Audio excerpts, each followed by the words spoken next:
UKLO 1 year masters. No IELTS required up to 5 years visa. High visa success rate. 20 కోట్లు 30 కోట్లు collect చేస్తేనే ఎక్కువ అనుకునే రోజుల నుంచి వాళ్ళు ఒక హీరోకి 100 కోట్లు ఇచ్చే పరిస్థితికి వచ్చిందంటే మనం ఎంత ఎదిగామో ఆలోచించుకోవాలి. So we should be very happy, we should be very proud. మనం గర్వపడాలి. ఇంత పరిస్థితికి మనం వచ్చాం, ఎక్కడికి వెళ్ళిపోయాం మనం. ఇవాళ డైరెక్టర్కి 40 కోట్లు 50 కోట్లు తీసుకునే పరిస్థితికి వస్తే తెలుగు సినిమాలో ఇంతకంటే కావాల్సింది ఏంటి? హీరోకి 100 కోట్లు, డైరెక్టర్కి 50 కోట్లు అంటే ఇంకా ఇంతకంటే గర్వించేది కానీ ఇంతకంటే గొప్ప విషయం ఏమీ లేదు. ఇండస్ట్రీ డెఫినెట్గా బాగుంది. అంటే ఇప్పుడు బడ్జెట్ కంటే దాంట్లో 50% హీరోల రిమ్యునరేషన్ అయిపోతుంది అనే కామెంట్స్ బాగా ఎక్కువ వినపడుతుంది. దాని మీద మీ స్పందన? ఏం కామెంట్ ఉంటుంది? ఇప్పుడు నేను ఉన్నాను, నాకెవడు రూపాయి ఇవ్వడు కదా, నేను ఫ్రీగా చేస్తానంటే కూడా చేయించుకోరు. అదే వాళ్ళు త్రివిక్రమ్ గారు లేకపోతే మన రాజమౌళి గారు వాళ్ళకి ఎంత అడిగితే అంత ఇస్తారు, వాళ్ళు సక్సెస్ ఇస్తారు కాబట్టి. సిమిలర్గా హీరోలు కూడా అంతే, వాళ్ళు సక్సెస్ ఇస్తున్నారు కాబట్టి వాళ్ళకి ఇస్తున్నారు. ఇవాళ పలానా ఎక్స్ హీరోకి ఒక 100 కోట్లు ఇస్తున్నారు అనుకుందాం కొంచెం. ఆ ఎక్స్ హీరో మార్కెట్ 200 కోట్లు ఉంటేనే కదా ఆయనకు 100 కోట్లు ఇస్తారు. 100 కోట్లు నాకు రికవర్ అవుతుంది. ఆ ఎక్స్ హీరోని పెట్టుకోకుండా నేను 1 కోటి రూపాయలు ఎదురిస్తాను నన్ను పెట్టి తీస్తే వాడు నాశనం అయిపోడా? సర్వనాశనం అయిపోతాడు. నేను ఇచ్చిన డబ్బులు కాకుండా అతను ఇంకో 1 కోటి రూపాయలు పోతాయి. సో ఎవరు బెటరు? మార్కెట్ ఉన్న వాళ్ళు బెటర్. మార్కెట్ ఉన్న వాళ్ళు బెటర్ కదా. మరి అటువంటిప్పుడు ఇచ్చిన మనం ఏడవటం ఎందుకు? ఇప్పుడు అతని మార్కెట్ ఉంది. అయితే ఏంటంటే ఇండస్ట్రీని గురించి ఆలోచించుకునేటట్టయితే ఒకసారి సెట్ అయిపోయిన ఆర్టిస్టులకి నిజంగా 100 కోట్లు ఇచ్చినా తప్పులేదు. సడన్గా ఓవర్ నైట్ వచ్చేసి ఓవర్ నైట్ రేట్లు పెంచుదాం అనుకుంటారు చూడు, వాళ్ళు అట్లా చేయకూడదు. ఈవెన్ వీళ్ళు కూడా, నేను అంటాను తెలుగు సినిమా ఇండస్ట్రీ నిజంగా 100 కోట్లు మించి బడ్జెట్ చేయటమే ఆలోచించకూడదు. నేనేమంటాను, ఒక హీరో 100 కోట్లు తీసుకుంటున్న హీరో అనుకో, ఆయన పెద్ద హీరో అయినప్పుడు ఆయన 20 30 తీసుకుని ఓ 50% ఆఫ్ ది థియేట్రికల్ తీసుకోమనండి. ఎంత 200 కోట్లు చేస్తున్నా కూడా ఇంకా 150 కోట్లు అయిపోతుంది. డిజిటల్ శాటిలైట్లు ప్రొడ్యూసర్కి వదిలేసి థియేట్రికల్లో ఉన్న దాంట్లో 50% 60% హీరోని తీసుకోమను. మినిమం రెమ్యునరేషన్ తీసుకుని, అంటే ఒక రెమ్యునరేషన్ సెట్ అయిపోతుంది. అప్పుడు ప్రొడ్యూసర్కి నష్టం ఉండదు, హీరోకి నష్టం ఉండదు. వస్తే ఎంతన్నా రావచ్చు, పోతే ఆయనకి పెద్దగా పోతుంది. ఇద్దరు పెద్ద హీరోలు అందరూ నైజాం రైట్స్ లేకపోతే వైజాగ్ రైట్స్ ఇట్లా ఒక ఏరియాలు తీసుకునే హీరోలు ఇప్పుడు ఆ దక్కిపోయింది కాబట్టి, ఇప్పుడు ఓటీటీ ఇట్లా ఎక్కువ పెరిగిపోయింది కాబట్టి, సో వాళ్ళు ముందే రెమ్యునరేషన్ తీసుకోవడం చేయడం ఇట్లా రకరకాలుగా ఉన్నాయి. ఇప్పుడు ఏది రైట్ ఏది తప్పు అంటే తప్పని కాదు. ఇండస్ట్రీ బాగోగుల గురించి ఆలోచిస్తే ఇప్పుడు ఒకటండి, ఓటీటీ ఎవరు సినిమాలు తీసుకుంటున్నారు? పెద్ద సినిమాలు తీసుకుంటారు, రీజనబుల్ సినిమాలు తీసుకుంటారు. శాటిలైట్ ఎవరు సినిమాలు తీసుకున్నారు? సినిమాలు తీసుకుంటారు. నువ్వు నేను సినిమాలు తీస్తే ఎవ్వడు చూడను కూడా చూడు, పలకరించిన కూడా పలకరించరు. పెద్దగా మనం రచ్చ చేయటం ఎందుకు? అసలు మనకు సంబంధం లేని విషయం. నిజం చెప్పాలంటే మనం 250 సినిమాలు తీస్తున్నాం. 250 సినిమాల్లో 30-40 సినిమాల గురించే మీరంతా మాట్లాడుతున్నారు. అసలు యాక్చువల్గా మనం మాట్లాడాల్సింది 210 సినిమాలు ఉన్నాయి, ఏ అయితే బయట పడతలేదో వాళ్ళని ఏ దారిలో పెట్టాలి, వాళ్ళకేంటి, వాళ్ళు ఎక్కడ దెబ్బతింటున్నారు, ఎందుకు దెబ్బతింటున్నారు, దెబ్బతిన్న వాళ్ళ గురించి మనం ఏం చేయాలి, దీని గురించి మనం మాట్లాడితే సమాజానికి పనికి వచ్చేది. వాళ్ళు మార్కెట్ ఉండి 100 కోట్లు తీసుకుంటే ఆయన మీద పడిపోయి నువ్వు తీసుకుంటావు, నువ్వు తీసుకు, నీకెందుకురా? 100 తీసుకుంటే 200 తీసుకుంటాడు, ఇచ్చేవాడికి లేదు, తీసుకునేవాడికి లేదు, మధ్యలో నీకేంటి బాధ? ఎప్పుడైనా 100 సినిమాల్లో మనకు ఉండేది 5% కదా సక్సెస్ చేద్దాం. అవును, రిలీజ్ చేసి సక్సెస్ చేద్దాం. అది మనం ఎప్పుడు పెంచే పరిస్థితి ఎప్పుడు ఉండదా? పెరిగే పరిస్థితి ఉండదు ఇండస్ట్రీకి. అసలు పెరిగే పరిస్థితి అంటే ప్రాబ్లం ఎక్కడ వస్తుందంటే, ఈ హీరోలు ఇప్పుడు ఒకటి ఏమొచ్చిందంటే అందరూ వాళ్ళ ఇన్వాల్వ్మెంట్ పెరిగిపోయింది. నాకు అర్థమైనంత వరకు, నేను తప్ప, హీరోయిన్ ఇన్వాల్వ్మెంట్ పెరిగిపోయింది. హీరోయిన్ ఇన్వాల్వ్మెంట్ పెరిగిపోయింది. వీళ్ళలో పోటీతత్వం వచ్చింది. అంటే పర్సనల్గా అంతా ఫ్రెండ్సే, క్లోజ్ ఫ్రెండ్సే, వాళ్ళు ఎవరో శత్రువులు కాదు. మనం ఫ్యాన్స్ పిచ్చోళ్ళ తిట్టుకుంటాం కొట్టుకుంటాం, కానీ వాళ్ళు చాలా హ్యాపీగా ఉంటారు, సాయంత్రం వేసరికి కలిసిపోయి ఉంటాం. వాళ్ళ పోటీతత్వంతో ఒక సిమిలర్ సబ్జెక్ట్స్ రావడం, సిమిలర్ ఇమేజ్, ఊరికి బిల్డప్లతో వచ్చే సినిమాలు, ఓ కథలు వెరైటీలు అని లేకుండా ఉండటంతో నీకేమవుతుంది? అదొకటి మేజర్ ఆస్పెక్ట్, పెద్ద సినిమాల ఆస్పెక్ట్. చిన్న సినిమాకి వస్తే ఇప్పుడు నేనున్నాను అనుకున్నా, ఫర్ ఎగ్జాంపుల్ నేను ఏదో బాహుబలి హిట్ అయింది, ఇప్పుడు నేను ఏదో చిన్న అవుట్డేటెడ్ డైరెక్టర్ అని నాకు ఎవరో దొరకరు. ఇప్పుడు బాహుబలి లాంటి కథ తీద్దాం అనుకుంటా నేను. బాహుబలి ఆల్రెడీ ఆయన తీసి సూపర్ హిట్ ఇచ్చేసాడు, నాకెందుకు బాహుబలి? నేను ఇప్పుడు సామాజిక వర్గంలాగా కొత్తగా ఆలోచించి కొత్త సినిమా తీసి సామాజిక వర్గంలాగా హిట్ ఇద్దాం నేను ఆలోచించట్లా. సేఫ్గా బాహుబలి లాగా తీద్దాం, లేకపోతే కేజీఎఫ్ లాగా తీద్దాం. పులిని చూసి నక్కవా తిట్టుకోవటం. సో నువ్వు సామాజిక వర్గంలాగా తీయి సినిమా. 200 సినిమాలు అటువంటివి తీయండి, 150 సినిమాలు ఆడతాయి. మనం అటువంటి తీయట్ల ప్రయత్నం చేయట్లా. మీరు తీసుకోండి 200 సినిమాలు నేను చెప్పాను ఇప్పుడు కింద వచ్చే సినిమాలు. ఈ 200 సినిమాలు పిచ్చి పిచ్చిగా ఉండే సగం ఒక 100 సినిమాలు చూడలేము. మామూలుగా రీజనబుల్గా కూర్చొని ఫ్రీగా టికెట్ ఇస్తే చూడే పరిస్థితి అని ఉండాలి. అవి కూడా ఉంటాయి 100 సినిమాలు. మిగతా 100 సినిమాలు 50 సినిమాలు నేను చెప్పినట్టు కేజీఎఫ్ లాగాను ఏమన్నా సార్ కేజీఎఫ్ కంటే ఎక్కువ ఉంటుంది. కేజీఎఫ్ కంటే ఎక్కువ నాకు ఎందుకురా బాబు, నేను కేజీఎఫ్ చూశాను కదా. బాహుబలి మన ముందేం నిలబడా సార్ అంటాడు ఇంకోటి వచ్చి. నాకు వద్దురా బాహుబలిని చూస్తాం కదా. వీళ్ళంతా అనవసరం కదా. సో ఇప్పుడు నువ్వు సామాజిక వర్గం ఉన్నది హిట్ ఇస్తాం, ఇంకోటి తీయి ఇంక హిట్ ఇస్తారు. అంటే మాకు సినిమా పుట్టేప్పటి నుంచి ట్రెండ్ సెక్టర్ ఫిల్మ్స్ అవుతాయి, ప్లస్ ఆ ఇన్స్పిరేషన్ తీసుకుని ఆ ట్రెండ్ ఫాలో అవుతూ ఉంటుంది. ఇప్పుడు మీరు కూడా ఇదివరకు అలజడి లాంటి సినిమా ఆ ట్రెండ్ సెక్టర్ సినిమా, తర్వాత సేవ వచ్చి కొట్టకపోయింది. కానీ మీకు అంటే ఆ నిజంగా చెప్పాలంటే అది అంత గొప్ప సినిమా అది అలజడి ఆ సినిమా అప్పుడు. అట్లా అలా కొన్ని తర్వాత ఇప్పుడు శివ ఇన్స్పిరేషన్ తోటి ఇప్పటికీ వస్తూనే ఉన్నాయి సినిమాలు ఆ ప్యాటర్న్ అంటే ట్రెండ్ సెక్టర్ సినిమాలని. సో అది ఫాలో అవుతూ ఉంటారు కదా, దాని గురించి. అదే అనవసరం అంటున్నప్పుడు మనం స్వర్ణక్క తీసాం, అప్పుడు ఉసిరామలమ్మ అయిన తర్వాత స్వర్ణక్క తీసాం. ఉసిరామలమ్మ అడ్వాంటేజ్ వల్ల నాకు స్వర్ణక్క కూడా బాగా ఆడింది, రీజనబుల్గా డబ్బులు వచ్చినాయి నాకు. బట్ ఉసిరామలమ్మ ఈ రోజుగా రికార్డు, నిజం చెప్పాలంటే లెక్కలు తీస్తే ఈ రోజుకి అది రికార్డ్ అయ్యేది. ఇన్ని బాహుబలి వచ్చినా కానీ ఉసిరామలమ్మ ఇంకా రికార్డ్ అయ్యేది, అంతంత డబ్బు వచ్చింది దానికి. సో ఎప్పటికప్పుడు మనం కొత్తగా వెరైటీ తీయగలిగిన రోజున ఇప్పుడు బాహుబలి లాంటి కథ రాలేదని కదా. బాహుబలి 30 ఏళ్ల తర్వాత నీకు విఠలాచారి గారి సినిమా వచ్చింది. సో అసలు ఎవరికి అర్థం కాలేదు అసలు ఇటువంటి సినిమాలు ఉంటాయా అని, తెలుగులో తీస్తారని కూడా తెలియదు వాళ్ళకి, వచ్చిన జనరేషన్కి. ఇరగబాదేసింది. మీ స్వర్ణక్క షూటింగ్ టైంలో నేను కూడా వచ్చా. ఇప్పుడు రోజా బాగా ఫైర్ బ్రాండ్ కింద, అంటే ఆ మార్పు అసలు రోజాలో మీరు ఎక్స్పెక్ట్ చేసిన మేము ఎక్స్పెక్ట్ చేయలేదు. ఎప్పుడు అంతలా మార్పు వచ్చి ఆవిడ మినిస్టర్గా అవటం, ఇలా అవటం, దాని గురించి రోజా గురించి మీరు ఏం చెప్తారు? ఏం లేదు, మనిషికి ఒక ఆస్పిరేషన్ ఉంటుంది. ఆ అమ్మాయికి ఎందుకు వచ్చిందో తెలియదు రాజకీయంగా. మొదట తెలుగుదేశంలోకి వెళ్ళినప్పటి నుంచి అప్పట్లో నేను వద్దని చెప్తా ఉండేవాడిని, ఎందుకు నీకు రాజకీయాలు అని చెప్తా ఉండేవాడిని. బట్ అమేజింగ్, తెలుగుదేశంలోకి వెళ్ళి తెలుగుదేశంలో ఏదో ఒక మహిళా నాయకురాలు ఏదో అయ్యింది కొంతకాలం. అక్కడి నుంచి ఈ పార్టీలోకి వచ్చింది, ఈ పార్టీలోకి వచ్చినాక ఎమ్మెల్యే, ఎంపీ, మినిస్టర్ అయిపోయింది. బాగుంది. సినిమా వాళ్ళు రాజకీయాల్లోకి వెళ్ళటం, రాజకీయ నాయకులు సినిమా వాళ్ళని విమర్శించడం, దాని గురించి. సినిమా వాళ్ళు రాజకీయాల్లోకి వెళ్ళటానికి అసలు ఎందుకు అబ్జెక్షన్ ఏంటి? మన మనుషులమే, మనం సిటిజన్స్, భారత పౌరులు మనం. సో ప్రతి పౌరుడికి మన కాన్స్టిట్యూషన్ ప్రకారం ఏ పనైనా చేసుకోవచ్చు. ఎక్కడైనా, ఏ రాష్ట్రంలో అయినా, ఎక్కడైనా, దేశంలో ఎక్కడైనా కాన్స్టిట్యూషన్ నెంబర్ ఏదో ఉంది, 1920 ఏదో ఉంటుంది. దాని ప్రకారం నేను ఏ పనైనా ఎక్కడైనా చేయొచ్చు చట్టబద్ధంగా. సో నేను రాజకీయాల్లోకి వెళ్ళే అర్హత నాకు ఉంది. నాకంటే సినిమా ఇండస్ట్రీలో ఉన్న ప్రతి మనిషికి ఉంది, ఇక్కడ ఈ సిటిజన్ ఆఫ్ ఇండియా కాబట్టి. ఇకపోతే రాజకీయ నాయకులు సినిమా వాళ్ళని అనడానికి వాళ్ళకి అర్హత లేదు. సినిమా వాళ్ళు కేవలం వ్యాపారం చేసుకుంటానికే వచ్చారు ఇక్కడికి. ఇంకొకటి ఏంటంటే వీఆర్ డ్రీమ్ మర్చెంట్స్, అంటే మనల్ని కళలు అమ్ముకునేవాళ్ళం. రాజకీయ నాయకులు స్వార్థంతో వాళ్ళు త్యాగం చేస్తానికి వచ్చారు. వాళ్ళ జీవితాలు త్యాగం చేసి ప్రజల జీవితాలు కాపాడటానికి, అంటే మన కళలు వాళ్ళు సాకారం చేయాలి, మన కళలు నిలబెట్టేవాళ్ళు. సో వాళ్ళు మూసుకుని వాళ్ళ పని వాళ్ళు చేసుకుంటూ ఉండాలి. నేను డబ్బు తీసుకున్నానా తీసుకోలేదు అడుగుతానికి వాడేవాడు. మొన్న విజయసాయి రెడ్డి గారు జూలై 28వ తారీఖున రాజ్యసభలో మాట్లాడింది తప్పది. నేను ఆ రోజు చెప్పాను కదా, ఫస్ట్ మీరే స్పందించారు దాని మీద. ఇమీడియట్ గా స్పందించాను. నీకేం అధికారం? ఇప్పుడు విజయసాయి రెడ్డి గారిని నేను ఆ రోజు అడిగాను, ఈ రోజు అడుగుతున్నా.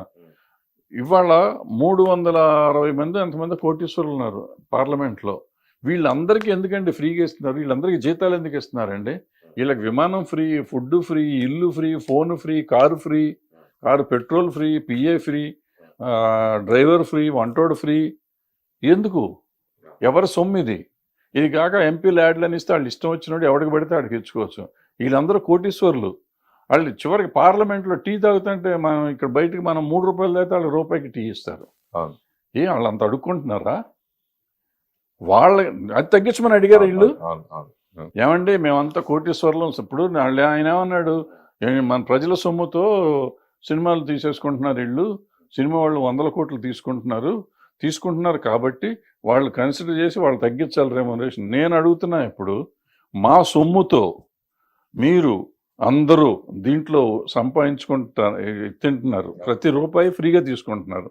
ఈ ఫ్రీలు తీసేయండి, జీతం తీసుకోండి, జీతాన్ని వద్దంటున్నారు. అప్పుడు ఇంకా ఎక్కువ తీసుకుంటారు లంచాలు గించాలు ఇవన్నీ. అప్పుడు లంచాలు ఎట్టగా తీసుకుంటున్నారు? లంచాలు మానుతున్నారా ఏంటి వీళ్ళు? ఓకే, నేను లంచాల గురించి మాట్లాడతలా. లంచం ఇది కాదు, ఎందుకంటే లంచం అది వెనక నుంచి వస్తుంది కాబట్టి దాని గురించి మాట్లాడతలా. తీసుకునే వాళ్ళు తీసుకున్నారు, లేనివాళ్ళు లేరు. నేను అనేది ఏంటంటే ఈ ముందు నుంచి వచ్చేవి ఉన్నాయి, వీళ్ళు త్యాగం చేయాలి కదా. నన్ను త్యాగం చేయమంటున్నావు నువ్వు. నేను బిజినెస్ చేసుకునేవాడిని, నేనేమి దీనికి రావట్లా. నాకు వచ్చే ప్రతి రూపాయి నేను సంపాదిస్తే టికెట్ కొంటే టికెట్ మీద వచ్చే రూపాయిలో 10 పైసలే ప్రొడ్యూసర్కి వస్తుంది. అంటే ప్రొడ్యూసర్ పిచ్చోడా? ఓ హీరోకి 100 కోట్లు 200 కోట్లు ఇస్తానికి అతను ఎన్ని 10 పైసలు వసూలు చేసుకుంటే అతను డబ్బు వస్తుంది? అంత కష్టమైన వ్యాపారం చేస్తూ ఇతనికి 100 కోట్లు ఇస్తున్నాడంటే అది ఎంత ఆలోచించిస్తాడు? అంత పిచ్చోడే ఇవ్వడు కదా. మరి అటువంటి వ్యాపారం చేస్తున్న వాళ్ళని ఇక్కడ నువ్వు ఏమీ చేయకుండా ఎలక్షన్లో గెలిచిపోయి మా సొమ్ముతో మిమ్మల్ని ఉద్ధరిస్తామని చెప్పి వచ్చి మొత్తం ఫ్రీగా తీసుకుంటూ దేశాన్ని దోసుకు తింటా ఉంటే మిమ్మల్ని గురించి మేము మాట్లాడాలా, మమ్మల్ని గురించి మీరు మాట్లాడాలా? ఎవరు మాట్లాడాలి? సినిమా వాళ్ళ గురించి రాజకీయ నాయకులు మాట్లాడాలి, రాజకీయ నాయకుల గురించి సినిమా వాళ్ళు యాజ్ ఇట్ ఈస్గా ప్రజలు. సినిమా వాడైనా కానీ ప్రజ. నేను రాజకీయ నాయకుడిని తిట్టే హక్కు నాకు ఉంది, కానీ నేను వ్యాపారం చేసుకునేవాడిని తిట్టే హక్కు, నేను తప్పు చేశానుకో, నేను ఇన్కమ్ ట్యాక్స్ ఎగ్గొట్టాను, లేకపోతే దొంగ రవాణా చేశాను, లేకపోతే ఏదో ప్రాసిక్యూషన్ చేశాను, నా మీద కేసు పెట్టను. చట్ట వ్యతిరేక చర్య నేను చేస్తే మాట్లాడే హక్కు నీకుంది. నా జీతాన్ని గురించి మాట్లాడే హక్కు నీకే ఉంది. నీకేమన్నా ఉంటే గట్టిగా మాట్లాడాలంటే, అయ్యో అండి సినిమాల ఇండస్ట్రీలో కార్మికులకు తక్కువ ఇస్తున్నారండి అని చెప్పు. నిజం అయ్యి ఉంటే అది నిజం అబద్ధం మేము చెప్తాం. అంతే తప్ప వాడిని తీసుకున్నాడు వీడిని తీసుకున్నాడు నువ్వెవడపోయా, నువ్వు తీసుకునే దాని గురించి మాట్లాడు. నేను I would have been happy అండి. ఆయన ఏమండి మనంతా డబ్బు ఉన్నోళ్ళం ఇంత తీసుకుంటున్నాం, ప్రజల సొమ్ము వేస్ట్ అయిపోతుంది, మనం ఇవన్నీ క్యాన్సిల్ చేద్దాం ఒక మాట అని ఉంటే అసలు ఆయన కాళ్ళ దండం పెట్టేవాడిని. అంటే ఆయన విజయసాయి రెడ్డి అలా మాట్లాడినప్పుడు మీలాంటి వాళ్ళు అరా కొర మాట్లాడారు. ఇంకా ఒకసారి ఆ ఫంక్షన్లో చిరంజీవి గారు మాట్లాడేటప్పటికి వరుసగా మీద అడిపారు పొలిటికల్ అందరూ కూడా, పకోడీ గాళ్ళు అని ఇట్లా రకరకాలుగా కామెంట్ చేయడం. ఎందుకు పరిశ్రమ నుంచి ఎవరూ స్పందించలేకపోయారు? మనకి సిగ్గులేదు.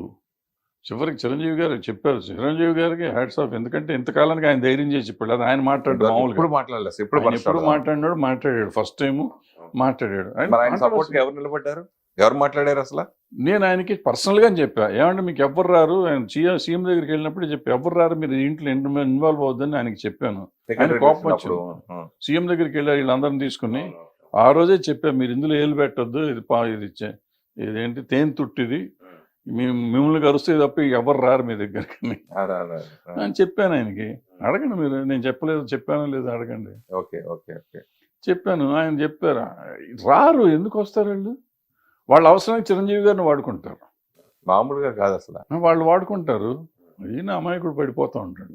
చెప్పానండి ఆయన చెప్పే, నా బాధ్యతగా నేను చెప్పాను. నా సంబంధం లేదు ఇక మనకేం, నన్ను ఇంట్లో మనిషిం కాదు, కట్టేసి వెళ్తానికి వీల్లేదు అనలేం కదా. మనకు ఇప్పుడు మామూలుగా మనలో మనకి కొంచెం శత్రుత్వంగా ఉంటాం. ఒక పార్టీలో కొంతమంది ఉంటారు, ఇంకో పార్టీలో కొంతమంది ఉంటారు. టీడీపీలో కొంతమంది ఉండొచ్చు, వైసీపీలో కొంతమంది. ఇంకా వీళ్ళు మనలో ఇప్పుడు పోసాన్ గారు లాంటి కానీ ఇటువంటి కాంట్రవర్సీ కానీ మాట్లాడడం, ఒకళ్ళు తిడతాం కానీ ఇంకోళ్ళు తిడతాం కానీ, సినిమా వాళ్ళకి గొడవ, ఆ రాజకీయాల వాళ్ళు సినిమాలు కొట్టుకోవడం, దెబ్బలాడుకోవడం, వాటి గురించి మీరేం చెప్తారు? అంటే నేను వాళ్ళు సినిమా వాళ్ళుగా నేను కన్సిడర్ చేయను, బయట తిట్టుకోవటం మొదలెడుతుంది. ఎందుకంటే ఇతను ఎక్కువ అతను తక్కువ అనేది లేదు, అందరూ అదే మాట్లాడుతున్నారు. ఆ భాష బాగలేదు, చండాలంగా ఉంది భాష. ఈ భాష చండాలంగా ఉంది, మాట్లాడే తీరు బాగోలేదు, ఒకళ్ళనొకళ్ళు తిట్టుకోవటం బాగలేదు, ఒక పద్ధతి బాగలేదు. ఈ సంస్కారహీనంగా ఉన్నవాళ్ళు ఏ పార్టీ వాళ్ళైనా పర్లేదు, ఏ పార్టీ వాళ్ళైనా చండాలంగా ఉంది. అది సినిమా వాళ్ళలో ఉండటం చాలా బాధపడాలి మనం. ఎందుకంటే మనం జనానికి ఒక ఎంటర్టైన్మెంట్ పంచడానికి వచ్చాం తప్ప మనం ఏం చేస్తాం లేదు. వీళ్ళు అవకాశం ఉంటే ఎంటర్టైన్మెంట్తో పాటు ఎన్లైటన్ కూడా చేస్తానికి వచ్చాం. ప్రజల్ని ఆలోచింపజేసేవాళ్ళం మనం. ప్రజలకి ఎంటర్టైన్మెంట్ ఇచ్చేవాళ్ళం. మనం చాలా తక్కువ డబ్బులతో ఎంటర్టైన్మెంట్ ఇచ్చి ఎన్లైటన్ చేయగలుగుతున్నాం.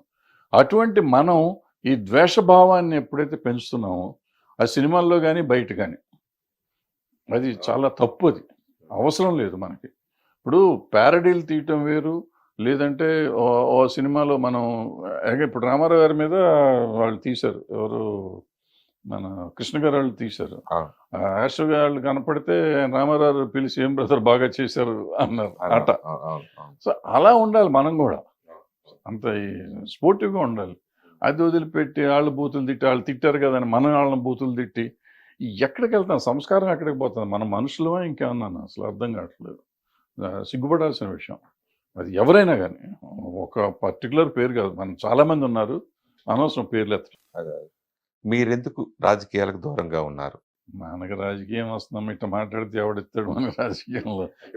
ఎవరు పార్టీ సపోర్ట్ గాను అంటే ఒకటిగా ప్రాబ్లం ఏంటంటే నా ఇష్టాలు ఉంటాయి నాకు. ఇప్పుడు నేను ఫర్ ఎగ్జాంపుల్ నేను చెప్తాను, ఇప్పుడు చిరంజీవి గారి విషయం నాకు చెప్పాను, నేను ఇది రైట్ అని చెప్పాను, అది తప్పు అని చెప్పాను. నేను ఒక చోట ఉండి వాళ్ళని రైట్ తప్పు అంటే ఒప్పుకోరు, ప్రతిదానికి రైట్ అంటేనే ఒప్పుకుంటారు ఎవరైనా కానీ. ఈ సమాజం వాళ్ళు ఎట్టా ఉందంటే నేను అన్నిటికీ కొడతాం, చిడతల్లాగా తయారైతే బాగుంటుంది. మంచి ఏంటి చెడు ఏంటి అని చెప్తే ఎవరికి నచ్చదు. సో పొలిటికల్ పార్టీ కూడా సేమ్ ప్రాబ్లం అవుతుంది. అంటే మీకు భవిష్యత్తులో ఎవరైనా ఆఫర్ చేస్తే మీరు రాజకీయాలకు చాలాసార్లు ఆల్రెడీ ఆఫర్ చేశారు నాకు, నేను ఎప్పుడు దాన్ని పెద్ద ఇంట్రెస్ట్ చూపించలేదు. ఎందుకని? ఎందుకనంటే ఇదే చెప్తున్నా కదా, ఇదే ప్రాబ్లం. రకరకాలు ఉన్నాయి నాకు. సమస్య అంటే ఆన్ రికార్డ్, నేను ఆన్ కెమెరా నేను కొన్ని చెప్పకూడదు. ఈ మధ్యన అప్పుడప్పుడు సడన్ గా మీరు కొంచెం అంటే ఆ సందర్భం మాట్లాడినా మీరు మాట్లాడేది బాగా వైరల్ మొత్తం రివర్స్ అవటం, కాంట్రవర్సీ అయిపోవడం, కాంట్రవర్సీలు ఇరుక్కుపోవటం. అట్లా రీసెంట్గా మొన్న జరిగిన ఛాంబర్ ఎలక్షన్స్ కూడా ఏంటి ఎంత దారుణంగా ఉంటుందని మీరు అలా చెప్పడము, అది చాలా మంది బాధపడ్డారు ఆ విషయాల్లో.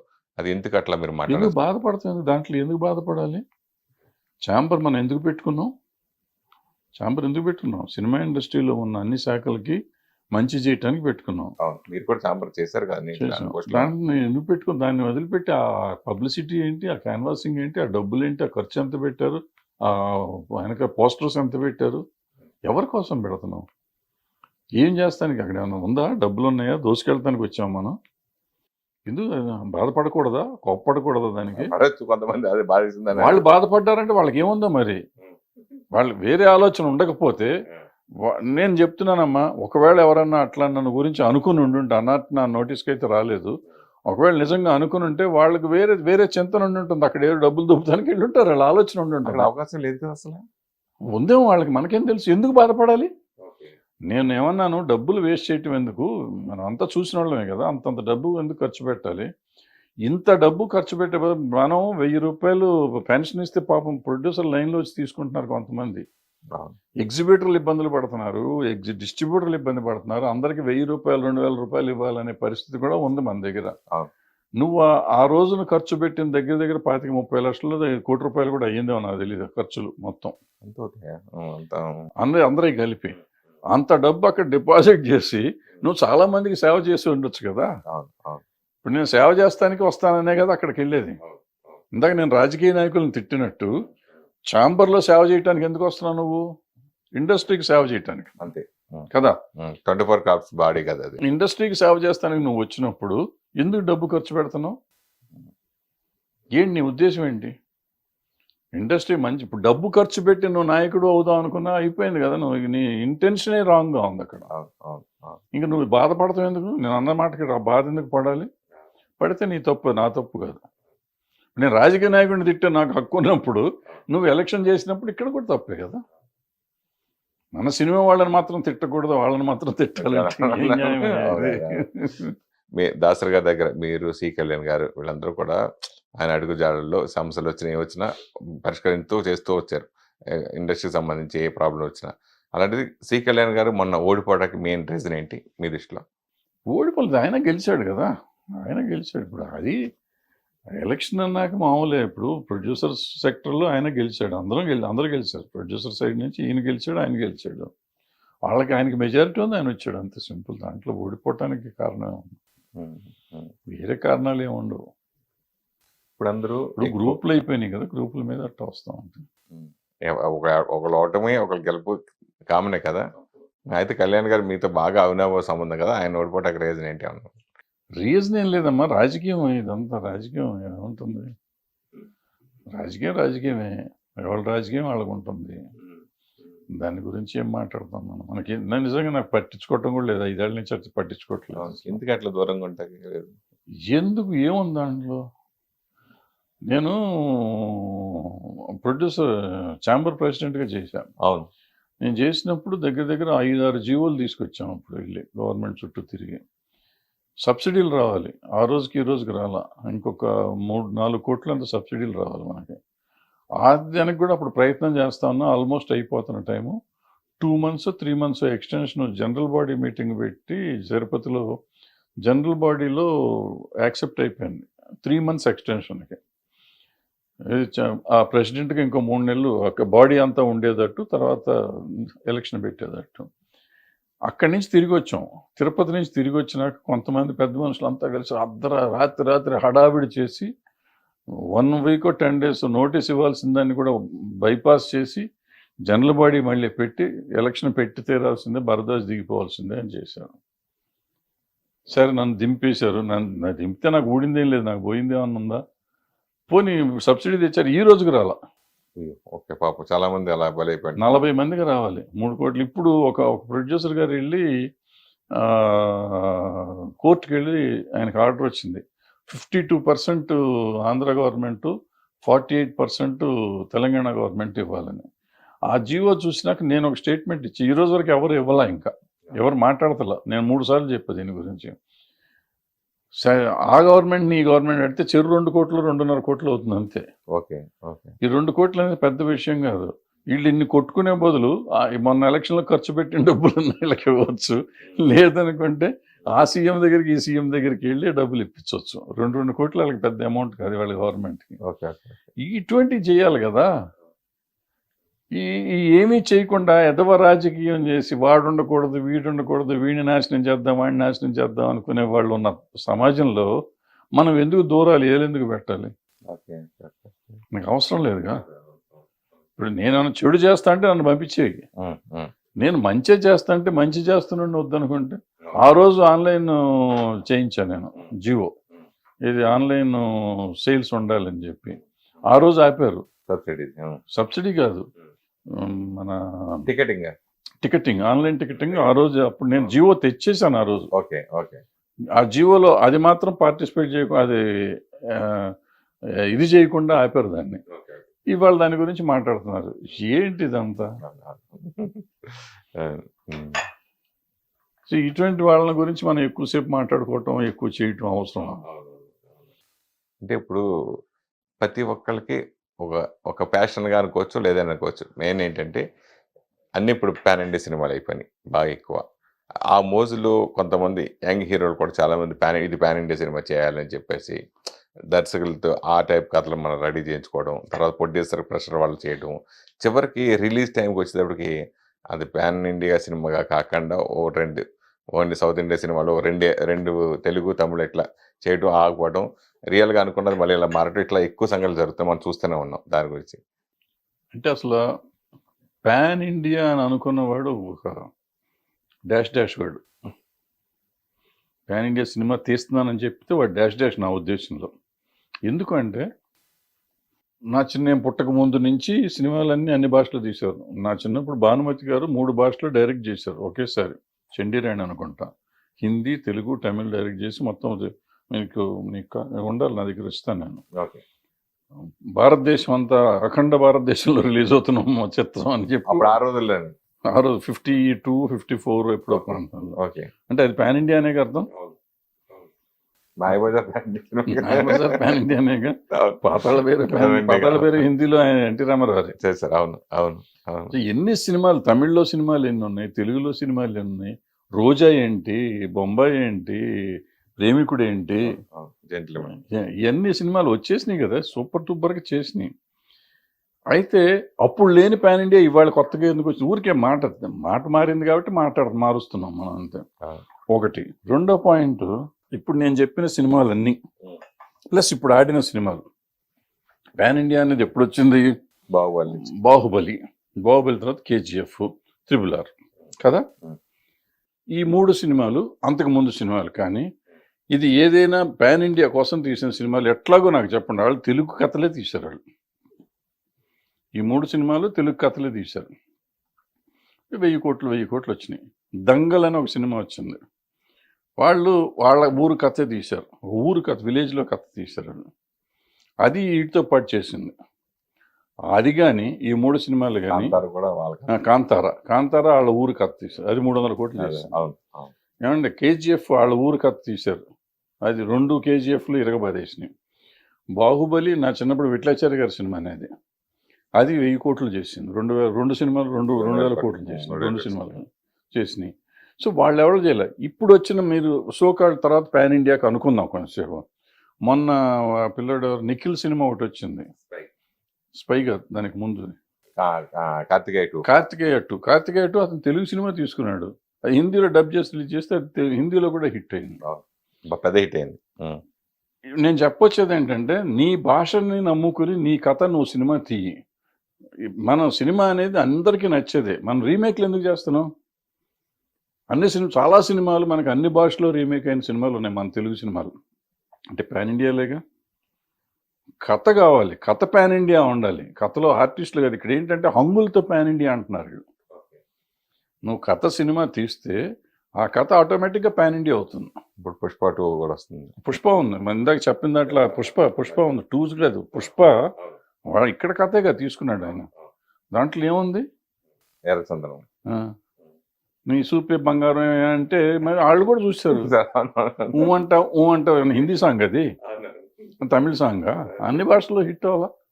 సో మనం అన్నీ ఏదో రాంగ్ నోషన్లో బతికేస్తూ ఉంటాం. మనం ఎవడో పాన్ ఇండియా అని పెట్టాడు. ఇప్పుడు అతను రాజమౌళి ఒక మంచి మార్కెటింగ్ ఆయన రకరకాల పేర్లు పెడతాడు. ఆయన పెట్టిన పేర్ల పులిని చూసి నక్క వాదెట్టుకున్నట్టు మనం వెళ్ళిపోయి మనం చేసుకుని ఏమండి, ఏ సినిమా చెప్పండి హిందీలో ఎక్సెప్ట్ సాహో, ఏ సినిమా హిందీలో పే చేసింది చెప్పండి? మనం పాన్ ఇండియా అని చెప్తున్న సినిమాల్లో మన దగ్గర పాన్ ఇండియా అనకుండా ఉన్న సినిమాలన్నీ హిట్ అయినాయి. ఇప్పుడు కాంతార రిలీజ్ చేసిన 2 వారాలు గ్యాప్ ఇచ్చి అన్ని భాషలో రిలీజ్ చేస్తే మళ్ళీ సూపర్ హిట్ అవ్వాలా? అంటే దాని అర్థం ఏంటంటే నువ్వు నీ రీజనల్ సినిమా నువ్వు తీసుకునేటప్పుడు బాగా తీసుకో. కొంచెం ఏం బయట ఎంత వస్తుందేమో అనుకో, 2 కోట్లు ఎక్కువైతే అవుతుంది. అప్పుడు ఆటోమేటిక్గా రిలీజ్ అయ్యి నీకు కంటెంట్ బాగుంటే అవుతుంది. ఆయన చార్లీ అని తీశాడు, చిన్న సినిమా, కుక్క మీద సినిమా. అది కూడా పాన్ ఇండియా వచ్చిందిగా. ఎందుకు రావు సినిమాలు? ఇందాక చెప్పిన కార్తికేయ 2 అతనికి మా 12-13 కోట్లు ఇక్కడ తీసుకున్నారు. అది 100 కోట్లు చేసిందిగా. మరి ఇంకేంటి పాన్ ఇండియా? తొక్కలో పాన్ ఇండియా అని ఎందుకు? మనం మోసం చేసుకుని దాన్ని ఖర్చు పెట్టుకుని రూపాయి తీసుకునే వాడికి ₹2 ₹10 మనం రెమ్యునరేషన్ ఇచ్చి పాన్ ఇండియా కాబట్టి మనం ₹10 రెమ్యునరేషన్ ఏమన్నా ఎక్స్ట్రా తీస్తున్నావా? నేను ఇందాక చెప్పిన చండీరాయణ 3 భాషల్లో తీశారు. పూర్వకాలం సినిమాలు మీరు మైండ్ ఇట్ అన్ని భాషల్లో తీసేవారు. వీలైతే 3 భాషలకి 3-3 నటులను కూడా మార్చేవారు. సైమల్టేనియస్ షూటింగ్ చేస్తారు. తెలుగుకి వీళ్ళు, హిందీకి వాళ్ళు, తమిళకి వీళ్ళు అని చెప్పి హీరో హీరోయిన్లు కాకుండా మిగిలిన వాళ్ళందరినీ మార్చారు. సపోర్టింగ్ కొన్ని చాలా తక్కువ. అది పారాడబ్బింగ్ లాగా చేస్తున్నారు. అది కాదు, సినిమా షూటింగ్ అప్పుడే నా షార్ట్ తీసి మళ్ళీ మీ షార్ట్ తీస్తారు. అట్లా తీసినవి ఉన్నాయి సార్. తీసేవారు సినిమాని. అది పాన్ ఇండియా అంటే ఒక రకంగా. ఇదేం పాన్ ఇండియా అండి? ఇది మోసం. ఒకరినొకరు మోసం చేసుకోవడం, మనం మోసం చేసుకోవటం. ఎవరిని మోసం చేయట్లే, మనం మోసపోతున్నాం. మనం మోసం చేసుకుని మనం మోసపోతాం. ఇప్పుడు ఎప్పుడు మనం కొన్ని టైంలో కొన్ని హిట్స్ రకరకాలుగా చూస్తూ ఉంటాం మనం. కానీ ఈ సంవత్సరం పర్టికులర్ వచ్చేసరికి బలగం చిన్న సినిమాగా రిలీజ్ అయ్యి పెద్ద హిట్ అవ్వటం, ఇప్పుడు సామాజ వర్గమన, ఇప్పుడు బేబీ సినిమాలు, ఇలా మీరు కూడా చిన్న సినిమాలుగా చేసిన సినిమాలు పెద్ద సక్సెస్ కొట్టారు చాలా సినిమాలు. సో ఇప్పుడు ఈ సంవత్సరంలో ఈ 3 సినిమాల గురించి మీ అనాలిసిస్? ఏం లేదు, ఇప్పుడు సామాజ వర్గమన చక్కగా ఫ్యామిలీ సరదాగా ఉంటుంది. మొత్తం ఫ్యామిలీ కూర్చొని చూడొచ్చు. ఫుల్ ఎంజాయ్మెంట్ సినిమా ఆడింది. బలగం లాంటి సినిమా అసలు ఆలోచనే లేదు. అతను ఇప్పుడే కాదు, 5-6 ఏళ్ల కింద 7 ఏళ్ల కింద వేణు కాదు దిల్ రాజు ఆ సినిమా తీశాడు. దిల్ రాజు శతమానం భవతే తీశాడు. నేషనల్ అవార్డు కొట్టాడు కదా. నేషనల్ అవార్డు కొట్టాడు అదే సినిమా. ఆ రోజునే వచ్చింది కదా సినిమా. ఫ్యామిలీ, అది అవుట్ అండ్ అవుట్ ఫ్యామిలీ. అవును అవును ఆ రోజున అది చేయలేదు కాబట్టి వాళ్ళు చేసి ఉంటే అది నా ఉద్దేశంలో అది కూడా పాన్ ఇండియా సినిమా అయ్యి ఉండేది. చేయలేదు వాడు కూడా. So family subject. ఇప్పుడు ఇది వచ్చేటప్పటికి ఫ్యామిలీ, అది ఆ రోజున సూపర్ హిట్ అయింది. ఆ తర్వాత ఇది మళ్ళీ ఫ్యామిలీ సబ్జెక్ట్ వచ్చింది. ఇది కొత్త ఆర్టిస్టులను పెట్టి మొత్తం తెలంగాణలో ఉన్న ఆ చావు మీద వచ్చే ఇది ప్రతి ఇంట్లో జరుగుతుంది. తెలంగాణలోనే కదా, ఆంధ్రాలో కూడా అదే జరుగుతుంది. ప్లస్ మీకు అక్కడ చక్కగా కాకి సెంటిమెంట్ పెట్టి అంటే నీళ్ళు మనం అందరం కలిసి ఉంటేనే మనం ఓ నమ్మకం కాకి ముట్టుకుంటాం. ఎందుకంటే మన వాళ్ళ ఆత్మ శాంతించాలంటే వాళ్ళ కోరిక నెరవేరాలి, చచ్చిపోయే ముందు కోరిక నెరవేరాలి. ఆ కోరిక ఏంటంటే అందరూ కలిసి ఉండాలి. చాలా అద్భుతమైన కాన్సెప్ట్. సో ఇప్పుడు మనం అందరం కొట్టుకుసేస్తున్నాం, రోజు తెల్లారులేస్తే కొట్టుకోవటమే కదా. కలిసి ఉండాలని చెప్తే సంభవ్ ఎక్కడో కనెక్ట్ అయ్యారు పబ్లిక్. ఎందుకంటే మన ఇళ్లలో ఎవరన్నా చచ్చిపోగానే మన ఆస్తుల కోసం కొట్టుకోవటం ఇవన్నీ మామూలు రొటీన్ కథలే. అది చూసేసరికి ఒకటికాడికి ఒక చిన్న షాక్ వచ్చింది. లేకపోతే ఆంధ్రాలో ఆడతాం ఏంటి, తెలంగాణ సినిమా కదా, ఆంధ్రాలో ఎందుకు ఆడింది, ఆంధ్రాలో సూపర్ హిట్ కదా అది. సో అట్లా అది వచ్చింది. ఈ తర్వాత బేబీకి వచ్చేటప్పటికి ఇవాళ సమాజంలో జరుగుతుంది, ఈ అమ్మాయిలు ఏమి రెక్లెస్గా ఉంటున్నారు అనేదాన్ని వాళ్ళు కళ్ళకు కట్టినట్టు చూపించినట్టు అనిపించింది. వాళ్ళకి అనిపించింది. అది రైటా తప్ప అని డిస్కషన్కి వెళ్తే అది వేరే సంగతి. వాళ్ళకి అనిపించింది, వాళ్ళు చూసేసారు, విపరీతంగా ఎగబడి చూసేసారు. ఫ్యామిలీతో వెళ్ళి చూసే సినిమా అనిపిస్తుంది అసలు. అదే మామూలు చూస్తున్నాక ఇంక మనం ఎవరిలో అండి కామెంట్ చేయటానికి. ఇప్పుడు నాకు నచ్చిన చూసేస్తున్నా కానీ అది కరెక్టా తప్పు అంటే 100 కోట్లు అయిపోయింది. మన ఇప్పుడు నువ్వు తప్పు అయితే ఏంటయ్యా అంటాడు. మనం తప్పు అన్నాం అనుకో, అయితే ఏంటి జనం చూస్తున్నారు కదా. రామారావు గారు ఏమన్నాడు, జనం మెచ్చిన సినిమా అన్నాడు. మనం ఇప్పుడు నేను అద్భుతమైన సినిమా తీసా చూడలా, ఇంకేముంది. గుడ్ సినిమా ఉండటం కాదు, గుడ్ సినిమా కాదు, జనం చూసే సినిమా. అప్పట్లో పైరసీ వస్తుంది, సినిమా ఇండస్ట్రీ అయిపోయింది, లేదంటే వీడియోలు ఇలా కాపీ పడుతున్నాయి, ఇట్లా ఇప్పుడేమో ఓటీటీ వచ్చేస్తుంది, సినిమా క్లోజు, ఇలా అనుకునే టైంలో ఇలా సినిమాలు సక్సెస్ అవడం అనేది ఇంకెందొచ్చిన సినిమా అనేది ఎప్పుడు బతికే ఉంటుంది అంటారా? 100% బతికే ఉంటుంది. ఇప్పుడు నేను ఫర్ ఎగ్జాంపుల్ కార్తికేయ 2 చెప్తాను. కార్తికేయ 2 నేను ఇట్లా టీవీలో చూసి నేను ప్రొడ్యూసర్కి ఫోన్ చేశాను, నాకు ఎట్టగిన సినిమా చూపించాను. థియేటర్ల కోసం ట్రై చేశాను. ఇప్పుడు ఈ బలగం ఇవన్నీ వచ్చినాక ఏంటంటే సినిమా ఓటీటీలో రిలీజ్ అయినాక కూడా థియేటర్లో రన్ అవుతుంది. అప్పుడు అది రన్ అవ్వాల, రిలీజ్ అయిన రోజే చూశాను. నెక్స్ట్ తీసేశారంట అది ట్రై చేస్తూ. ప్రొడ్యూసర్ ఫోన్ చేసి, బాబు నాకు సినిమా థియేటర్లో చూడాలని ఉంది. ఆ theatre experience is an experience, అది ఎప్పుడు పోదు. పోతే ఓ 10% 20% తేడా రావచ్చు. ఇప్పుడు ఆ 10% 20% కూడా నా లెక్కలో తేడా రానే రాదు. వీళ్ళు ఎవరో సినిమా చూసే బ్యాచ్ కాదు. మనం టీవీల్లోనే ఫేస్బుక్లో తిట్టేవాళ్ళు, ఇంటర్నెట్లో దాంట్లో పెడతాంటారు, అది ఇన్స్టాగ్రామ్ దేంట్లో పెట్టేవాళ్ళు, వీళ్ళు ఎవరో సినిమా చూసేవాళ్ళు కాదు. ప్లస్ హేట్రెడ్ గ్యాంగ్ వీళ్ళంతా. నాకు ఓ పలానా హీరో మీద దొబ్బుదేలు ఉంటే నేను పెట్టేస్తా, చెత్త సినిమా, చండాలపు సినిమా, ఇట్లా రాడ్ వేసాడు, తొక్కేసాడు, నా కొడుకులకి వీడు సొమ్మ, వీడు ఎవడండి రాడు దింపాడు, తోలు దింపాడు. ఇప్పుడు జనం లేకపోతే రిజెక్ట్ చేస్తున్నారు, నెక్స్ట్ డే రిజెక్ట్ చేస్తున్నారు సినిమా. ఆ రాడ్ దింపాడో బోర్డు దింపాడో నువ్వు ఎందుకు చెప్పాలా? ఒకళ్ళొక హీరోలు ఒకళ్ళు పడకుండా ఒకటి హీరోలు బంగారం లాగా ఉంటారు. హీరోలు బాగానే ఉంటారు అంటే నేను ఫ్యాన్స్ అభిమానులు ఒక హీరో అంటే ఒక అభిమాని పడకుండా కొంచెం అట్లా చేయడం వల్ల ఈ మధ్యన వచ్చిన సోషల్ మీడియాలో అసలు సినిమా రిలీజ్ మార్నింగ్ షోకే ఇదివరకు మనకి రివ్యూలు రాసినప్పుడు రివ్యూలు మనం తిట్టేవాళ్ళు, కొంతమంది ఇండస్ట్రీ తరపు నుంచి నేను మాట్లాడేది, ఏంటి ఇట్లా రాసేస్తారు సినిమా అవ్వకుండా 2 రోజుల తర్వాత 3 రాయాలని ఇట్లా అనుకునేవాళ్ళు. కానీ ఇప్పుడు అసలు ఎవరి కాల్ రివ్యూ చెప్పేస్తున్నారు చూసిన తర్వాత, అరచేతుల్లో చెప్పాడు, సోషల్ మీడియా బాగా పెరిగిపోవడం, ఆ సినిమా అంత ట్రోలింగ్ చేసేయడం. ఎవరు పట్టించుకోరు నా ఉద్దేశం. అది ట్రోల్ చేసినా ఏం చేసినా సినిమా బాగుంటే ఎవడేం చేయడు, ఎవడేం చేస్తాడు. ఫర్ ఎగ్జాంపుల్ ఇందాక బేబీ సంగతి మీరు ఎత్తారు. బేబీ మీ గురించి బూత్ సినిమా అన్నోళ్ళు ఉన్నారు, పనికిరాని సినిమా అన్నోళ్ళు ఉన్నారు. మరి దాన్ని ఆగిందా? అది ఆగుతుందా? ఆగదు, ఏ సినిమా ఆగదు. బాహుబలి ఏముంది, ఏమో వెట్లచారి సినిమా అన్నారు, మరి ఆగిందా? 2.5, 3 కూడా ఇచ్చినవి ఉన్నాయి దానికి. త్రిబుల్ ఆర్ ఏముంది సినిమా అన్నారు, మరి ఆగిందా? 1000 కోట్లు చేసింది. ఇవన్నీ మనం అనవసరంగా భ్రమపడతాం అనమాట. మనకిష్టం లేకపోతే దాన్ని 100 అంటాం. నాకు నచ్చి ఉండకపోవచ్చు త్రిబుల్ ఆర్, తప్పులేదు, నా ఇష్టం, నేను టికెట్ పెట్టుకున్నాను, నాకు నచ్చకపోవచ్చు. బట్ దాని గురించి రాడు తొక్క తోటకూర నువ్వు టెక్నికల్గా చెప్పు, నాకు ఈ సినిమా ఇలా ఎందుకు బాగోలేదని నువ్వు చెప్పు, తప్పులేదు. అది నీ ఇష్టం, నీ అభిప్రాయం, డబ్బులు పెట్టి కొన్నావు కాబట్టి. అది కూడా అవసరం ఏంటి, నీకేం పని లేదా? శుభ్రంగా అమ్మ నాన్న చదివించారు, ఉద్యోగం చేసుకుంటున్నావు, చదువుకుంటున్నావు, ఉండగా దీంట్లో పెట్టి ఇది రాడురా ఇది బోర్డురా, నీకెందుకు ఇది అవసరమే ఉంది? If it is a profession, నేను క్రిటిక్ని, నాకు ఇదే పని అన్న తప్పులేదు. క్రిటికల్గా చెప్పండి, తప్పులేదు. ఇప్పుడు సినిమాటోగ్రఫీ అమెండ్మెంట్ దాని గురించి ఎక్కువ 1954 యాక్ట్ కొంతమంది యాక్సెప్ట్ చేస్తారు, కొంతమంది ఇట్లా అన్నారు. మన దిల్ రాజు గారు కూడా అది మంచిదే మంచిదని మోదీ గారు కూడా అభినందించి చెప్పడం. అది మంచిదంటే ఏముంది దాంట్లో, వాళ్ళు శిక్షా స్మృతి పెంచాం అన్నారు. మనకి ఆల్రెడీ 3 ఏళ్ళు మనకి ఎక్కువ కోర్టు కూడా పెట్టించాం. అప్పట్లో శ్యామ్ ప్రసాద్ రెడ్డి గారు వీళ్ళంతా కష్టపడి పాపం కోర్టు కూడా పెట్టారు దానికి. ఇండియాలో ఎక్కడా లేదు, ఇక్కడ ఉంది. ఇప్పుడు కోర్టు పని చేయట్లేదు అనుకోండి. సో ఇట్లాంటివి చేసాము, పెట్టారు. దానివల్ల ఎంత లాభం ఉంటుందనేది కావాలి. చట్టాలు చేయటం ముఖ్యం కాదు. ఇప్పుడు ఇక్కడ జరిగినప్పుడు నిర్భయ చట్టం తెచ్చారు. నిర్భయ చట్టం తెచ్చి నిర్భయ కేసే 7 ఏళ్ళు పట్టింది. ఏముంటుంది, ఏం వస్తున్న కేసు, మనం చట్టం మార్చినందువల్ల మనకి ఎంతవరకు మార్పు వస్తుంది అనేది ఆలోచించాలి. ప్రతి చట్టం మంచిదే, ప్రతిదీ ఎవరు చేసినా ఎవరు చెడు ఉద్దేశంతో చేస్తారని నేను అనుకున్నాను.